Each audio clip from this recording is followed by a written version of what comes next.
Hello students, good morning to all of you. Online class में आप सबका स्वागत है। तो बच्चों, हमने पहले से आपको एक और लेसन करवा चुका है, काकी लेसन, और ग्रामर भी आपका कुछ कुछ कंप्लीट हो गया है।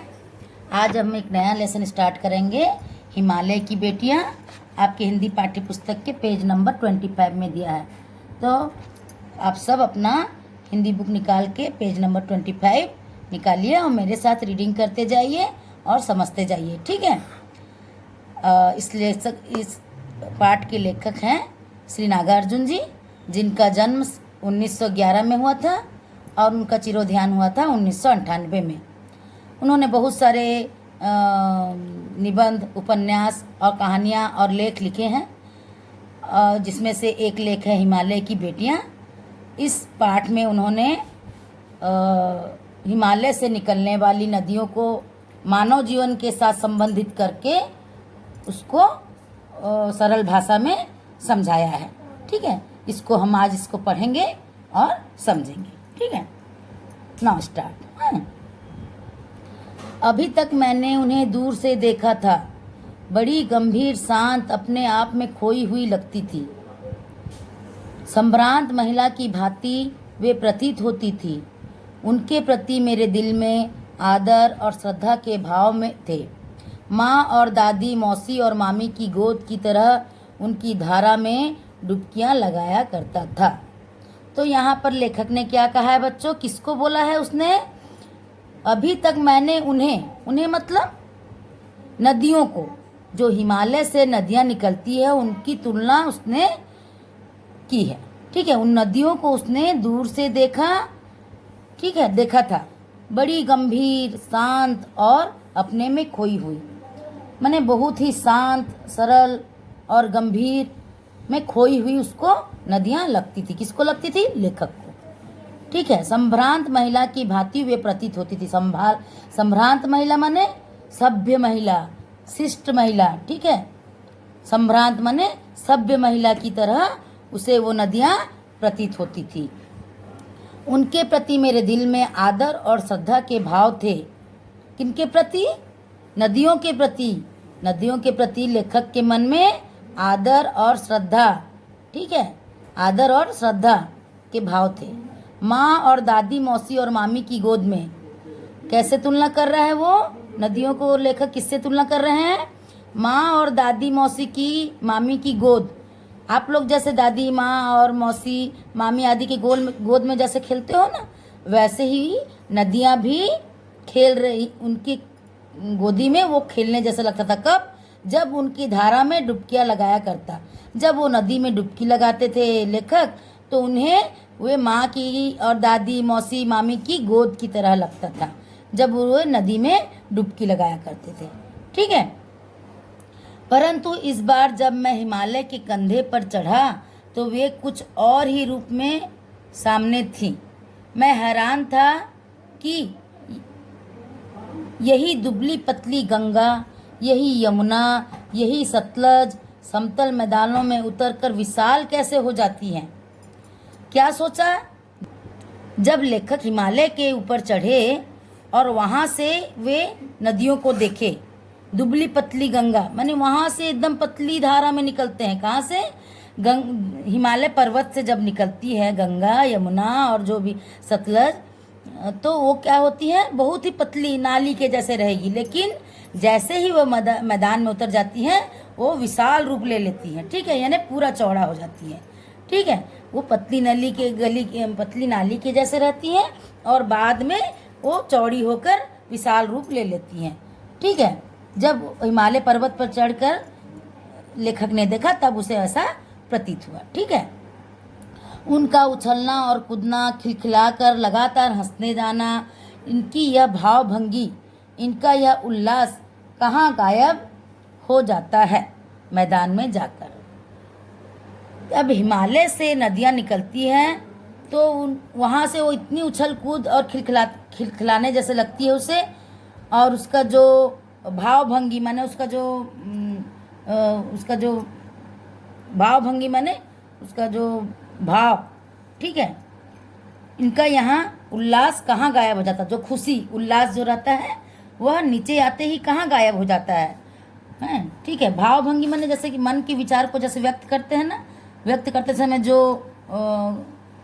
दिखाई देता है उसको बोलते हैं भावभंगी। ठीक है, तो वो जमीन में आकर, मैदान में आकर गायब हो जाता है। ठीक है। किसी लड़की को जब मैं देखता हूँ, किसी कली पर जब मेरा ध्यान अटक जाता है, तब भी इसका कौतूहल और विस्मय नहीं होता जितना कि इन बेटियों की बाल लीला देखकर। अब नदियों को क्या तुलना कर दिया है यहाँ पर? बेटियों के साथ तुलना कर दिया। कैसे? वह जब किसी लड़की को देखकर जितना खुश नहीं होता है, किसी कली को देख के जितना नहीं खुश होता है, उतना क्या होते हैं इन नदियों को देखकर कौतूहल माने खुशी। ठीक है। जिज्ञासा, कौतूहल माने जिज्ञासा, माने उसको देखने की चाह। ठीक है। तब भी इतना कौतूहल माने उसको माने देखने की देखकर उतना खुश हो जाता है। विस्मय नहीं होता। विस्मय मतलब आश्चर्य।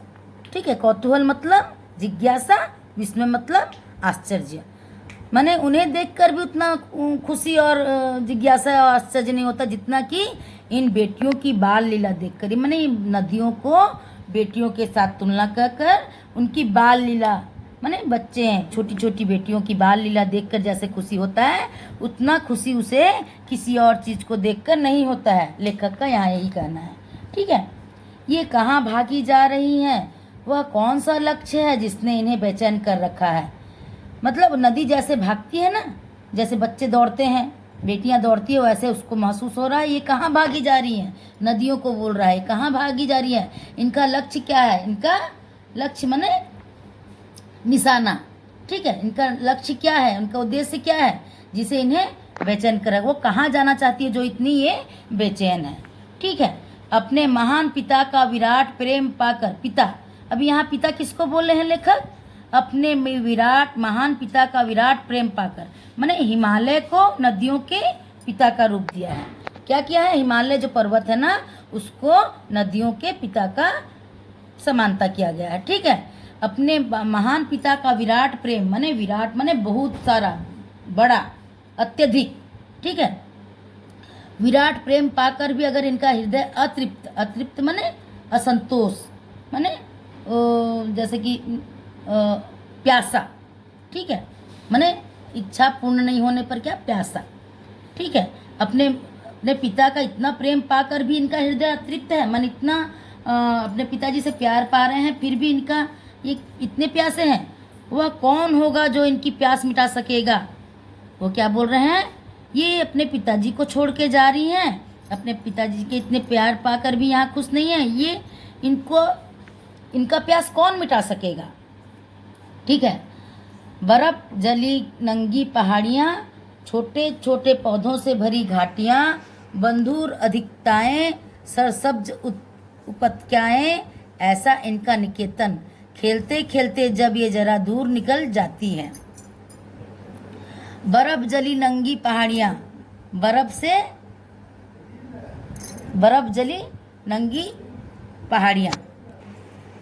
बर्फ जली नंगी पहाड़ियाँ, छोटे छोटे पौधों से भरी घाटियाँ, बंधुर अधिकताएं, ठीक है, सरसब्ज उपत्यकाएं, ऐसा इनका लीला निकेतन। खेलते खेलते जब ये जरा दूर निकल जाती हैं। बंधुर मतलब यहाँ क्या हो गया बेटो? बंधुर मतलब ऊंचा नीचा, सरसब्ज मने हरी भरी, बर्फ जली नंगी पहाड़ियाँ मने बर्फ से भरी हुई पहाड़ियाँ, छोटे छोटे पौधों से भरी घाटियाँ, छोटे छोटे पौधों से भरी हुई घाटी, बंधुर अधिकताएं मने ऊंचा नीचा अधिकताएं, सरसब्ज उपत्यकाएं, सरसब्ज मने हरी भरी जो हरियाली है, हरी भरी पर्वत, ठीक है, ऐसा इनका लीला निकेतन, ठीक है, ऐसा है इनका लीला, ठीक है। खेलते खेलते जब ये जरा दूर निकल जाती हैं, कौन निकल जाती हैं? नदियाँ।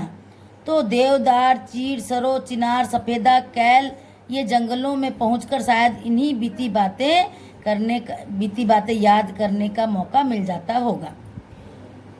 जब ये हिमालय से नीचे निकलती हैं, खेलते खेलते जब दूर चले जाती हैं, तो देवदार, चीड़, सरो, चिनार, ये सब वन है, जंगलों के नाम हैं, ठीक है। इनसे जब वो निकल कर पहुंच जाती है जंगलों में तो शायद उन्हें बीती बातें याद आती होंगी। जब वो दूर चले जाती हैं हिमालय से, अपने पिता के पास से जब वो दूर चले जाती हैं तब शायद इन्हें याद आता होगा। ठीक है, कौन जाने बूढ़ा हिमालय अपनी इन नटखट बेटियों के लिए कितना सिर धुनता होगा।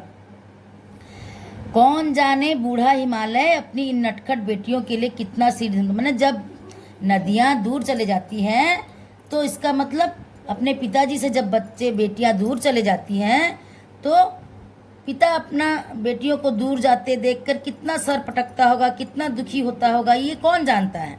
ठीक है, उसको पिताजी के साथ तुलना किया गया, पिता के साथ तुलना किया गया है। ठीक है, हिमालय को बड़ी बड़ी चोटियों से जाकर पूछिए तो उत्तर में विराट मौन के सिवाय उनके पास और रखा ही क्या है।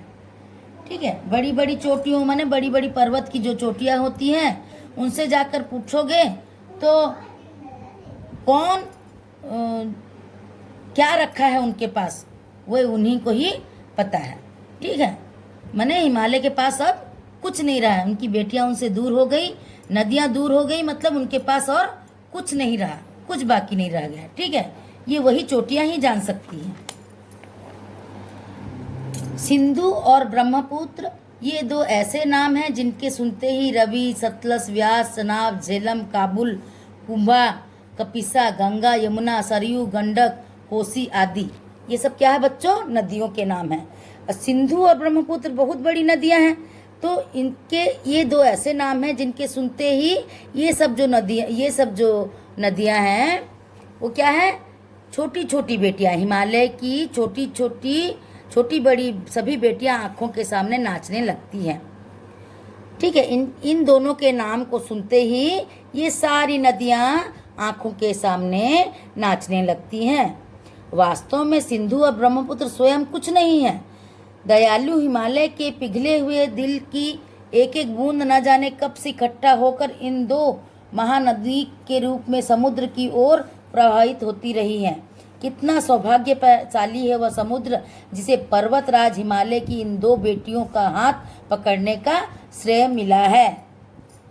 तो बच्चों यहाँ लेखक क्या कर रहे हैं, देखो किससे तुलना किए हैं।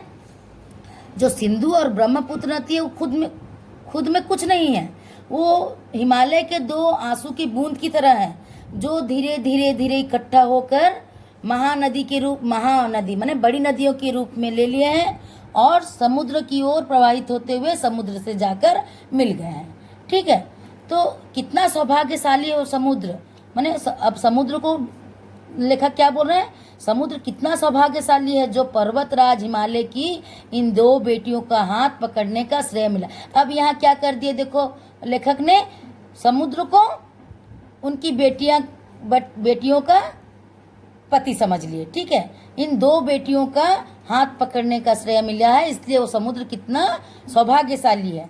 ठीक है, जिन्होंने मैदानों में ही इन नदियों को देखा उनके ख्याल में शायद ही यह बात आ सके कि बूढ़े हिमालय की गोद में बच्चियां बनकर ये कैसा खेला करती हैं।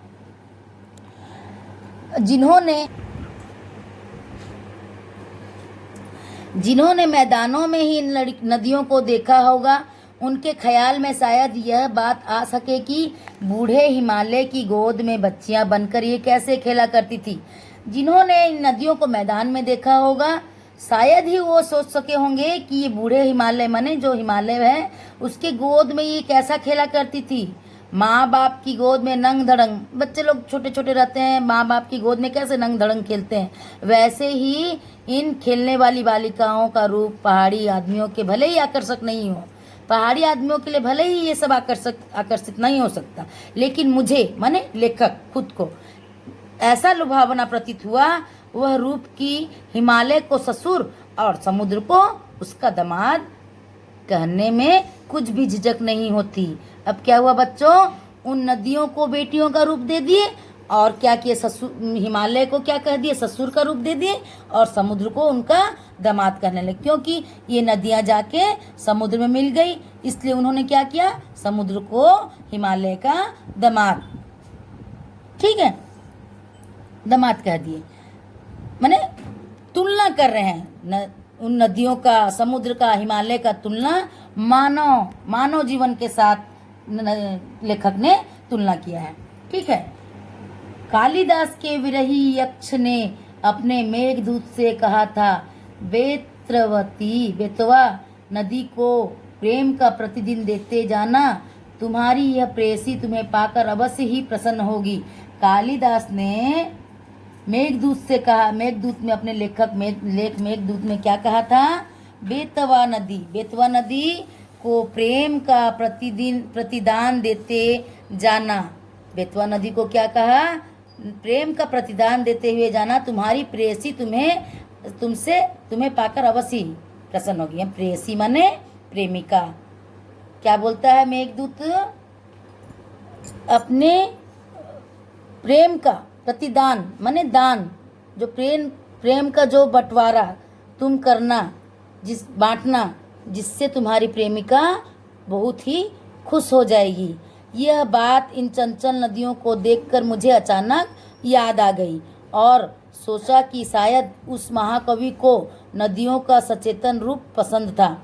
दरअसल जो भी कोई नदियों को पहाड़ियों, घाटियों और समतल आंगनों के मैदानों में जुदा जुदा शक्लों में देखेगा, वह इसी नतीजे पर पहुँचेगा।